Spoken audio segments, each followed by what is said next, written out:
Welcome to Colorado State University's podcast, The Audit, where host Stacy Nick talks with CSU faculty about topics ranging from their latest research to current events.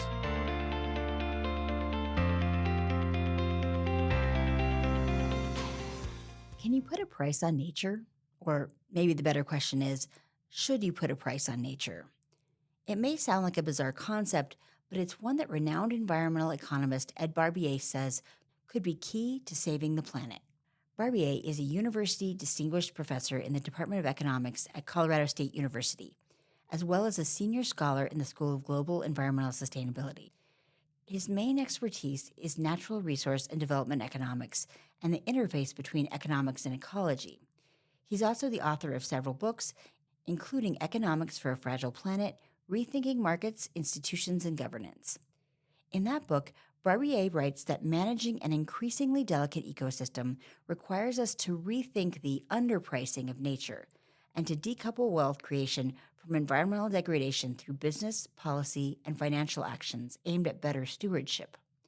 Today, I'm talking with Barbier about what a green economy looks like and how he believes we can get there.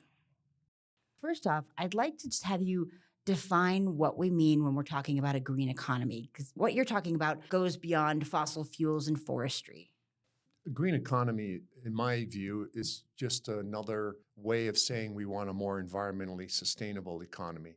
And of course, part of that has to do with the transition from fossil fuels to other sorts of energy, because so many of our environmental problems come from the burning of fossil fuels, including the plastics problem. So when we want an environmentally sustainable economy, one of the things that we need to think about is what are the main global environmental risks to our economy and to our welfare. And one is climate change. The other is water scarcity. Then there's land use change and biodiversity loss. And then the fourth is deterioration of our oceans and coasts. So when we think about a greener economy, we want to be able to tackle these four problems and to do it in a way that is both inclusive and prosperous for our populations. How do we incorporate that into our economic thinking when our markets and our business decisions and even our policies don't tend to put those factors in the forefront? So one of the things I emphasize in my 2022 book, Economics for a Fragile Planet, is the fundamental problem is our underpricing of nature. And by that, what I mean is that we have developed our economic system where we take nature for granted. And we do that in two ways. One is that the things that nature does for us that benefits us in our economy, those things are given very little value or no value in many of our market policy and business decisions. Then the second way we undervalue or underprice the environment is that we actually often subsidize and encourage economic activities that are harmful to the environment. And these two things have made a huge burden of costs that are hidden because it happens to the nature and it's outside of our economic system. How do we transition to a green or a greener economy? A greener economy would be an economy, as I said, that handles our various environmental risks. And one of the aspects would, of course, the transition away from fossil fuels to more sustainable and renewable forms of energy that do less harm in terms of climate change. We know that fossil fuels is responsible for at least 3/4, if not more, of the greenhouse gas emissions that are accelerating climate change. And we know we need to transition away from these fossil fuels. So we need to adopt policies, prices, regulations to help that transition over the next 20 or 30 years. Another thing we need to do is to be mindful of the degree to which our economies depend on very scarce and often very increasingly poor quality water resources. By that, I mean every activity in our economy requires water. And we unfortunately treat water as if it's a free good or it's a good that we don't pay much for. Yet it's so valuable to every activity and to, of course, human lives. And then, of course, pollution of water has diminished our water quality, which again affects our supply. And this is becoming a major problem, particularly in the western United States, which is essentially an arid and semi-arid region. But we have 70-80% of our water is used for agriculture, yet only 3% of our economy in the West is agriculture.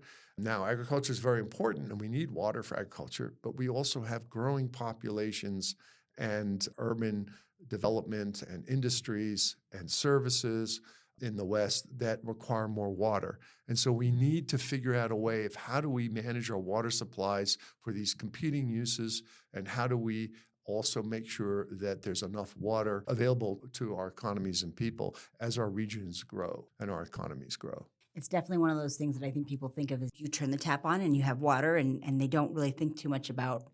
That's exactly right, is that often we just expect the water to be there and it's delivered to our houses or to our industries. Now, there are some changes here in Fort Collins. We're considered one of the brewing capitals of the United States. And the brewing industries are realizing water is an important input. How do we manage the scarce water that's around? How do we produce more beer with less water, or make sure that the water is recycled? And it involves a lot of different policy and business decisions. Businesses are increasingly, for example, for their own accounting purposes, putting a price on water within their practices. Even if there isn't a price on the water that they receive, they will say, okay, it's expensive, it's scarce, so we're going to put a price on, and that makes them rethink how they use water and look for opportunities to conserve and save. Increasingly, pricing of water at households is starting to have tiers or different block rates. And that means that if you use some of the water, you get a lower price, but as you increase your use of water, the cost and price rises, and so you have to pay more. And that's good because it's getting households to think about conserving water. That is, again, something that we have to deliberately put into place with policies, regulations, and prices. And then a third example is the concern over plastics. Now, plastics are another byproduct of the fossil fuel industry and the chemical industry. They've become ubiquitous in our lives and certainly throughout our economies. And we're suddenly realizing that the plastics don't break down too well in the environment. So we have this microplastic pollution that's very, very tiny particles of plastic that are everywhere, particularly in our water system, and they're difficult to get rid of. And so we need to have policies in place to reduce our plastic use, improve our recycling, and also how do we get the plastics out of the environment? Because it's a health hazard and it's becoming a dangerous precedent in our economies. That made me think about the recent, or it feels still pretty recent, regulation in Fort Collins and throughout the state regarding plastic bags. No longer are we allowed to have plastic bags, and when you ask for a bag, you have a 10-cent charge. And so that seems like it's kind of one small step towards that. That's the type of thinking we need to start doing right now. And it's often at the local level or at the state level in this country where we're starting to see some innovations like that, where plastic policies and regulations are being adopted. And it also does two things. It empowers local people. Local people will think, okay, we can now do something about a major environmental problem, at least locally. And if Fort Collins starts to do it and Colorado starts to do it, others will adopt it. A major leader in climate and carbon policy has been, for example, California, which particularly with respect to cars and bringing in low emission vehicles as well as eventually phasing out gas engine vehicles. And we're seeing Europe also bring in rules that first copied California, but the European Union then went one step further and said by this date, 2035, all new vehicles will have to be non-gasoline vehicles. And I think that's the type of thinking we have to have. We need more of it quicker because I think we're in this important window of 20 or 30 years where we need to accelerate these policies and these transitions. And if I may say one more thing, is that these policies and regulations are important because they provide incentives for business to innovate. Businesses are the agents of change. And unless we get our market system and our business decisions working in the right direction, we're not going to see innovations feed on themselves. There's also roles for government. So in addition for policies and regulations, government has to also jumpstart research and development. Businesses do innovate and they do come up with the new ideas, But what's important is that government support for research and development, for green innovations and new policy thinking has to be part of the catalyst. Without those two working together, we won't see the change we need.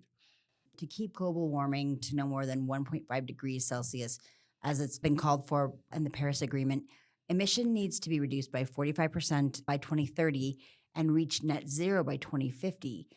Based on our progress so far, is this deadline possible from an economic perspective? Can we realistically get enough buy-in to get there? Well, unfortunately, right now, we have not achieved much progress in that direction. We have started to see elements of change, but there are two things that are going on that's a problem. One is that the 1.5 target is already out the window, that what we really need to do is to try and keep global warming to a minimum, keep it between 1.5 and 2. That's still a realistic target by 2050, but we need substantial change even then with our global greenhouse gas emissions. And one of the concerns I have is that one country can't do it alone, that no matter what progress, let's say the European Union does, or the United States does, or Japan does, that's not going to make a dent in the increase in global greenhouse gas emissions unless we get other countries to cooperate. I think it's not succeeding at the global level to do this, but I do think it can succeed if the United States works together with its closest partners, the group of 7 countries, plus the European Union. And if this group of countries work together, that is a large part of the world economy and, of course, a large part of the greenhouse gas emissions. And then we can start to get other countries to cooperate with us. And that could be the Indias and possibly the Chinas of the world, the next level of countries, and other possible democracies that also have a stake in the future that want to deal with climate change. And so we need to build from this inner core to more and more cooperation and get more countries on board doing the same policies, moving in the same direction, and saying, yes, over the next 10 or 15, 20 years, what can we achieve? Is that, do you think, going to require more punitive measures such as taxes and sanctions? Or is this a time when it should be more about subsidies and incentives, kind of more carrot than stick? I think it has to be carrots and sticks. The first step would be, let's say, the group of 7 countries to decide, okay, what do we have in common? What policies do we have? So in the United States, we tend to use more regulations rather than taxes, regulations, subsidies rather than taxes. In the European Union, they tend to use more taxes, some regulations, some subsidies. So the European Union, the United States, plus the other group of 7 could get together and say, okay, what is a common goal?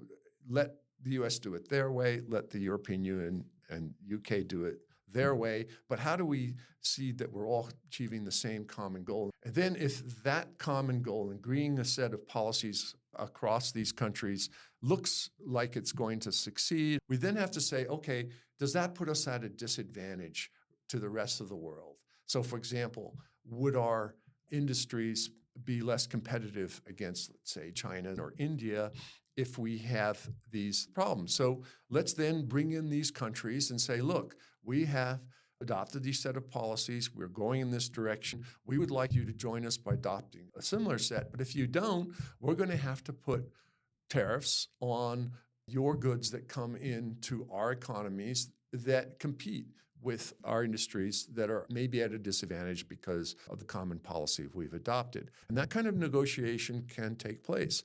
Already the European Union and India are working out such a deal.